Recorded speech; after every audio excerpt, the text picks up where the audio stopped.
7 अक्टूबर पिछले साल की तारीख और 7 अक्टूबर आज की तारीख के बीच सिर्फ नफरत देखने को मिली है। खून खराबा और बर्बादी का मंजर है। कई कहानियां हैं। दोनों ओर से जवान मारे जा रहे हैं और आम लोग हमले के दायरे में आकर दम तोड़ रहे हैं।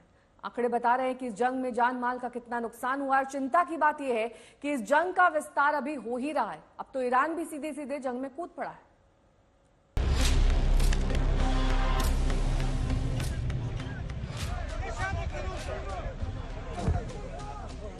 एक हमला और युद्ध का आगाज हो गया।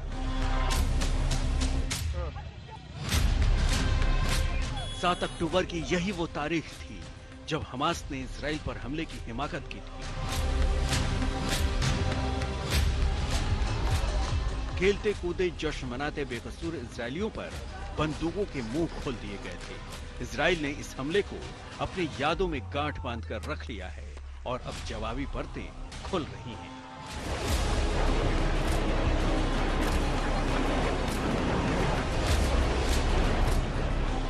वही तारीख, वही जगह, उस दिन भी भीड़ इकट्ठी थी, आज भी भीड़ इकट्ठी है। फर्क ये है कि उस दिन हमास कत्लेआम कर रहा था, आज हमास और उनके शुभचिंतक उस हमले का हिसाब चुका रहे हैं। ये देखिए, एक ग्रेनेड मारा गया यहाँ पर इस घर के सामने, जिसके निशान आपको स्प्लिंटर्स के पूरी जमीन पर दिखेंगे। और उसके बाद आप पूरा ये हिस्सा देखिए जहाँ पर गोलियों से इसे भून दिया गया। मुमकिन है कि इस घर में रहने वाले लोगों ने कोई सुरक्षित जगह ढूंढकर वो भीतर गए, जिस वजह से हमास के आतंकियों ने यहाँ पर घुस पाने के लिए, देखिए पूरी दीवारें अगर आप देखें तो वहां पर आपको गोलियों ही गोलियों के निशान नजर आएंगे। एक स्कूल, एक मेडिकल सेंटर और गवर्नमेंट ऑफिसेज, इसके बीच जवालिया में आतंकियों ने अपना ठिकाना बनाकर रखा था। आईडीएफ ने एक रणनीति के तहत उस आतंकी ढांचे को निरस्त करने के लिए जो ऑपरेशन किया, उसमें एक तरफ ग्राउंड ट्रूप्स ने अपना ऑपरेशन किया, दूसरा इजरायली एयरफोर्स जो है उसने एयर स्ट्राइक्स किए हैं उस हिस्से में।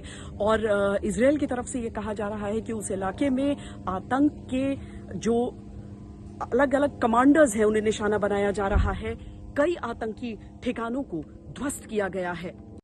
इजरायल ने हिजबुल्लाह को जड़ से उखाड़ने के लिए या बहुत कमजोर करने के लिए एक सुनियोजित तरीके से अपने ऑपरेशंस को चलाया। पहले इजरायल ने वो जो पेजर धमाके हुए थे उसमें टैक्टिकल कमांडर्स को लाइन से हटाया। उसके बाद वॉकी टॉकी अटैक से जो क्लोज प्रोटेक्शन टीम थी बड़े नेताओं की, उनको हटाया। और उसके बाद हसन नसरल्ला की एक मिसाइल अटैक में दाहिए में ही हत्या हो गई। उसके बाद उससे पहले फुआद शुक्र समेत कई बड़े नेता हिजबुल्लाह के मारे गए। लेकिन उसके बावजूद कई ऐसे हिजबुल्लाह के लड़ाके हैं, चाहे वो मिडिल रंग लीडरशिप की हो या फिर इस्लामिक रेवोल्यूशनरी गार्ड कोर के रिटायर्ड अफसर जो हिजबुल्लाह की अब कमान संभाले हैं, वो बेरूत से अलग अलग इलाके में चले गए। कुछ दक्षिणी लेबनान में आ गए तो कुछ बेका वैली के इलाके में चले गए। और इसीलिए अब इजरायल के ऑपरेशंस न केवल दक्षिणी लेबनान में बल्कि बेका वैली के इलाके में भी एक साथ चल रहे हैं।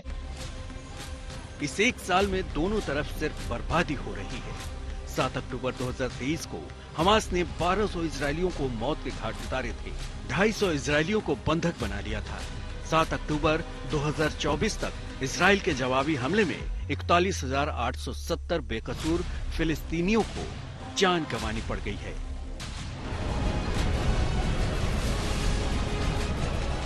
जंग की आग हमास ने लगाई थी, जो भड़ककर पूरे मध्य पूर्व को आगोश में ले चुकी है। ईरान की इस्लामिक सरकार, गाजा में आतंकी संगठन हमास, लेबनान में आतंकी हिजबुल्लाह, यमन में टेरर ग्रुप हैती, सीरिया में ईरानी समर्थित आतंकी। इस युद्ध में इतने मोर्चे खुल चुके हैं कि इन्हें समेट दुनिया की किसी भी ताकत के बस की बात नहीं थी रही। दुनिया सहमी हुई है और चिंतित है। कोई नहीं जानता कि तबाही का अंजाम क्या होगा। बेरूत में आशुतोष मिश्रा और अशरफ वानी के साथ गौरव सावंत, हाइफा आज तक।